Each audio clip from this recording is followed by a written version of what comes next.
السلام عليكم ورحمة الله وبركاته. أهلا وسهلا بكم في أول درس في اللوميون. الدروس إن شاء الله بتاعتنا إحنا مقسمينها على مجموعتين. تم تقسيمها بعد تقريبا ما خلصنا حوالي أكتر من حاجة و60 درس في اللوميون، فحبينا إن إحنا نقسمهم لجزئين. الجزء الأولاني هتلاقيه اللي هو طبعا أول ما تخش عندنا في القناة فهتكون طبعا عامل سبسكرايب للقناة، وهتبدأ تلاقي مجموعتين هنا كده. هتلاقي الدروس التعليمية حسب البرامج. في حاجة اسمها دروس متقدمة في اللوميون، وفي حاجة اسمها دروس الأساسيات، تعليم اللوميون وده الأساسيات. خلينا نبدأ مع بعضنا. أول حاجة اللي هي الأساسيات، هنتعلم إيه في الأساسيات بتاعة اللوميون؟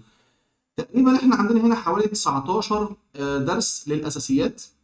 تمام. هيكونوا من أول ما نبدأ نظبط الجهاز بتاعنا إزاي عشان نبدأ نأهله إنه يشتغل لللوميون. بعد ما نكون عملنا سيت اب لللوميون، ازاي نظبط كارت الشاشه بتاعنا وايه السيتنج اللي المفروض نظبطها بحيث اللوميون يبقى معانا سريع.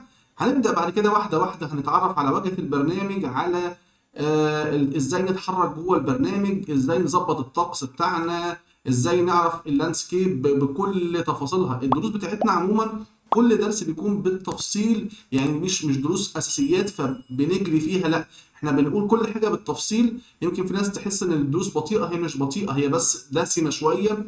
انا مش حابب ان انت تروح تدور تاني بعد ما تتفرج على الفيديو بتاعي على اي فيديو تاني او تتعب نفسك. خلاص، هو الجزء اللي بتكلم عليه في فيديو ما بيبقاش فيه جديد خلاص بعد كده في اي فيديو تاني، لان انا بكون عن خبره في الحاجه اللي بتكلم فيها، وكمان عن دراسه في الحاجه اللي انا بتكلم فيها، وكمان بكون لفيت على معظم التوتوريالات اللي بتتكلم سواء كانت بتاعه البرنامج نفسه او ناس اجانب بيتكلموا عليه، حد موثوق منهم، شركات كبيره، او حتى لو حد ناس عرب يكونوا فعلا ناس بروفيشنال جدا.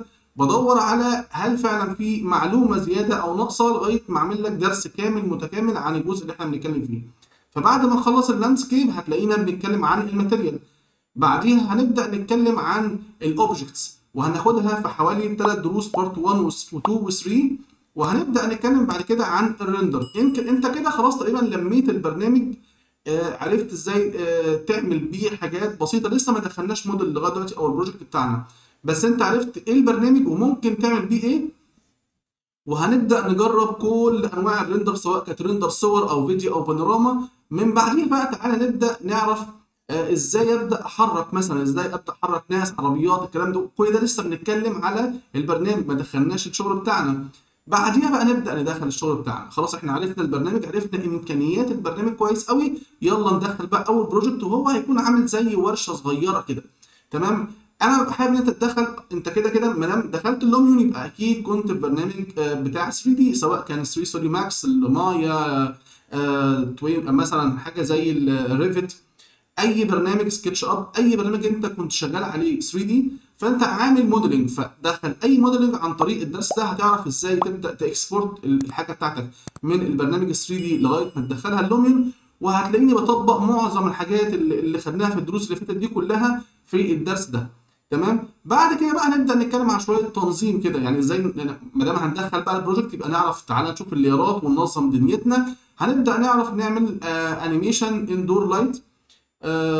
احنا في الاول هنبدا ناخد الريندر اف اكس انيميشن دي مجموعه هتلاقيها ورا بعضها كده، بتاعه مثلا اول حاجه نتعرف عن اللايتس. بعد كده هنبدا نعمل اول حاجه بقى في الانيميشن ازاي نفتح باب ونقفله، عشان دي حاجه مهمه تكون انت عارفها في الاساسيات بتاعتك. بعدها ممكن نبدا ناخد حاجات بسيطه زي كل مثلا تحريك السحب، فهتعرف تحريك السحب والسماء بالكلاودز اللي فيها سواء كانت سكاي اند كلاود. هتعرفهم على درسين بالتفصيل، بالتفصيل بمعنى كلمة بالتفصيل.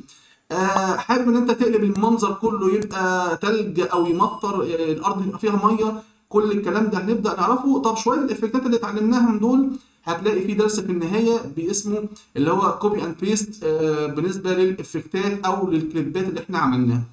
كده انت يعني عرفت البرنامج بكل تفاصيله البسيطة اللي احنا لسه ما دخلناش في الادفانسد، بس لميت الحاجات المهمة جدا اللي لازم تكون عارفها عشان تبدأ تدخل البروجكت بتاعك. في النهاية ما تنسيش بقى من اللايك والشير والكومنتات الجميلة عشان نعرف نرد عليك. اشوفكم على خير، ويا رب ان شاء الله يكون الدروس كلها مفيدة بالنسبة لكم. كان معاكم هاني اينو ودي قناة اينو ارت. السلام عليكم ورحمة الله وبركاته.